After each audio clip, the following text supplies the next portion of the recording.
सभी भक्तों को जय बाबा की। आज एक बार फिर मैं आप सभी भक्तों के समक्ष उपस्थित हुआ हूँ भक्ति सागर पंचद्वार बराड़ा धाम चैनल के माध्यम से, जिसमें आज जो ये वीडियो मैं बना रहा हूँ ये बाबा श्री त्रिलोक भारती जी की इच्छा अनुसार वीडियो बना रहा हूँ। ये अन्य सभी भक्तों के लिए नहीं है, ये वीडियो सिर्फ उन पुजारियों के लिए है या उन लोगों के लिए है जिन्होंने बाबा श्री त्रिलोक भारती जी का धाम बनाया है। ये मुझे वीडियो इसलिए बनानी पड़ रही है कि जो भी बाबा श्री त्रिलोक भारती जी का धाम बनाया है वो मेरे लिए सम्मान करने योग्य है कि उसने बाबा श्री त्रिलोक भारती जी का धाम बनाया। लेकिन हो सकता है कि उस व्यक्ति को पता ना हो कि बाबा जी के क्या नियम हैं और बाबा जी अपने भक्तों को किस रास्ते पर चलाना चाहते हैं। इन दो बातों का ज्ञान होना चाहिए आपको। अगर आपको इन दो बातों का ज्ञान नहीं है तो हो सकता है कि आपसे कोई अधर्म हो जाए, किसी गलत रास्ते पर आप चल पड़ो और पाप के भागीदार बनो और आने वाले समय में बाबा श्री त्रिलोक भारती जी के ही सजा का पात्र बनो, तो आपको धाम बनवाने का कोई फायदा नहीं होगा। फिर अगर आपने बाबा श्री त्रिलोक भारती जी की इच्छा अनुसार कार्य नहीं किया तो धाम बनवाने का आपका 1% भी फायदा नहीं है। 1% भी पुण्य का कार्य नहीं कर रहे आप, कहीं भी से भी आप धर्म के रास्ते पर नहीं चल रहे हैं।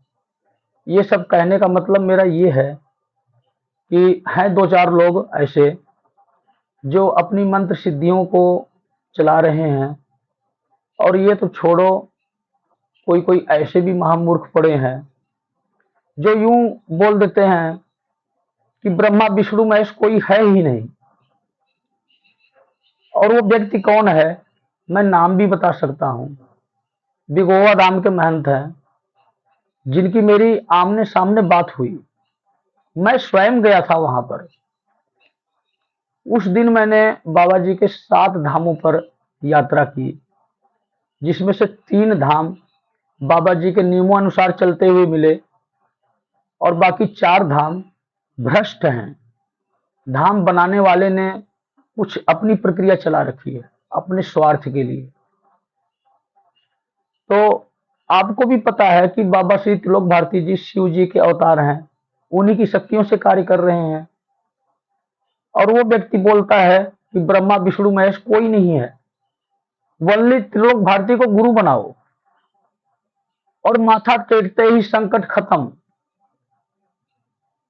उनके गुरु जी भी हैं, काला पंडित कहते हैं उनको, उन्होंने भी ये अफवाह बहुत उड़ा रखी है। अरे बाबा के जो नियम हैं, आज मैं आपको बताता हूं कि बाबा के क्या नियम हैं।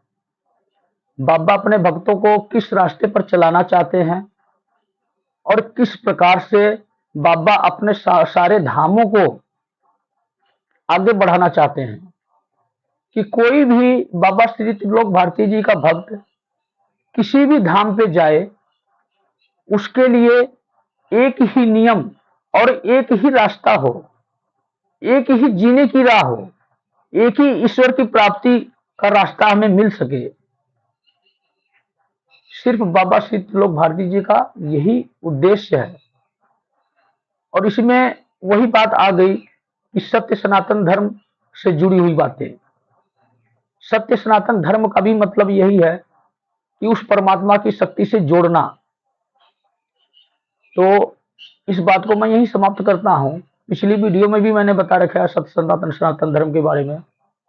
मैं आपको ये बताना चाहता हूं धाम चलाने वालों को कि बाबा श्री त्रिलोक भारती जी के पास कौन कौन सी दैविक शक्तियां हैं जिनके जरिए वो इस धर्म के कार्य को आगे बढ़ा रहे हैं, अपने भक्तों का कल्याण कर रहे हैं, धाम पर आने वाले व्यक्तियों का उद्धार कर रहे हैं।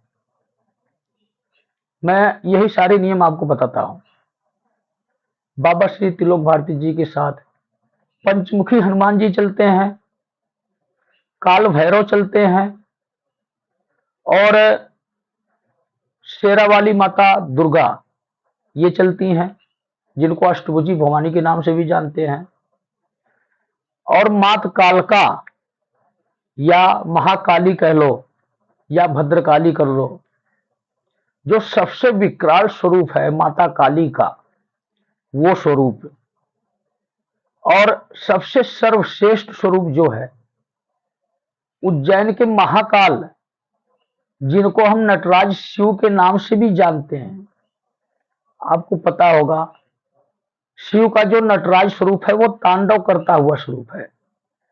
तांडव करने का मतलब है तीसरा नेत्र खुलने का समय नजदीक आना, और तीसरा नेत्र खुलने का मतलब है कि जो भी बुरी शक्ति है उसका नष्ट होना। इसलिए बाबा श्री त्रिलोक भारती जी के साथ ये अलौकिक शक्तियां कार्य कर रही हैं। आप कोशिश यही करें कि अपने धाम को इसी प्रकार की शक्तियों से सुसज्जित करें, ताकि जो भी भक्त बाबा श्री त्रिलोक भारती जी के धाम पर जाए उसके कष्टों का निवारण हो सके। मैं ये अपने फायदे के लिए नहीं कह रहा हूं, मेरी सोच ये है कि बाबा श्री त्रिलोक भारती जी के धाम के नाम का डंका बजे। कोई भी बाबा श्री त्रिलोक भारती जी का धाम स्पेशल नहीं है, सजाड़ा धाम सर्वश्रेष्ठ है, उससे बढ़ के शक्ति किसी भी धाम में नहीं हो सकती। लेकिन पंचद्वार बराड़ा धाम उससे भी सर्वश्रेष्ठ है। ऐसा मैं क्यों कह रहा हूं? बाबा श्री त्रिलोक भारती जी ने अपने भक्तों का उद्धार करने के लिए इस धाम को पूर्ण बनाया, एक से एक अलौकिक शक्तियों को यहां पर विराजमान किया। और अब यही बाबा जी की इच्छा है कि बाबा जी के जितने भी धाम नवे बन रहे हैं, इन्हीं शक्तियों का बाबा जी से इजाजत लेकर, उनको इच्छा व्यक्त करके और सुचारू रूप से धाम चले, ये निवेदन करके इन शक्तियों का शक्तिपीठ के रूप में स्थापना करवाएं।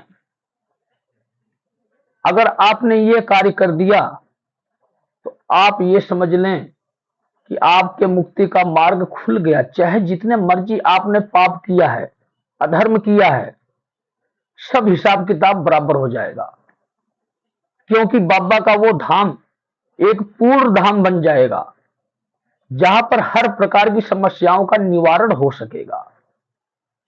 इस कार्य में आप सभी सहयोग करें। जितने भी नवे भी धाम बनाने वाले हैं, अगर उनके मन में ऐसी कोई इच्छा है तो वो बाबा श्री त्रिलोक भारती जी के चरणों में अर्जी लगाएं कि मैं धाम बनवाना चाहता हूं, और ये अर्जी सिर्फ सजाड़ा धाम स्वीकार होगी, इतना आप याद रखना। क्योंकि सजाड़ा धाम के अंदर ही ये छोटे छोटे जितने भी नवे पुराने धाम बनेंगे, सब सजाड़ा धाम के अंदर ही कार्य करेंगे। एक समय ऐसा आएगा कि सजाड़ा धाम पर ये सारी महाशक्तियां विराजमान होंगी, वो भी धाम सुचारू रूप से परिपूर्ण होगा। लेकिन कहते हैं ना कि हर किसी को मौका का अवसर मिलना चाहिए। नरसिंह भारती जी को अवसर मिला समाधि को जागृत करने का, मुझे अवसर मिला धाम को आगे बढ़ाने का, और आप सभी भक्तों का जीवन सफल बनाने का। इस अवसर को प्राप्त करके मैं इतना प्रसन्न हूं कि सारी मोह माया से परे हो चुका हूं। मेरी भी यही विनती है कि आप भी मेरे बताए हुए मार्ग पर चलकर इस मोक्ष की दुनिया में शामिल हों, और महादेव को याद करते हुए सभी बोले हर हर महादेव, हर हर महादेव।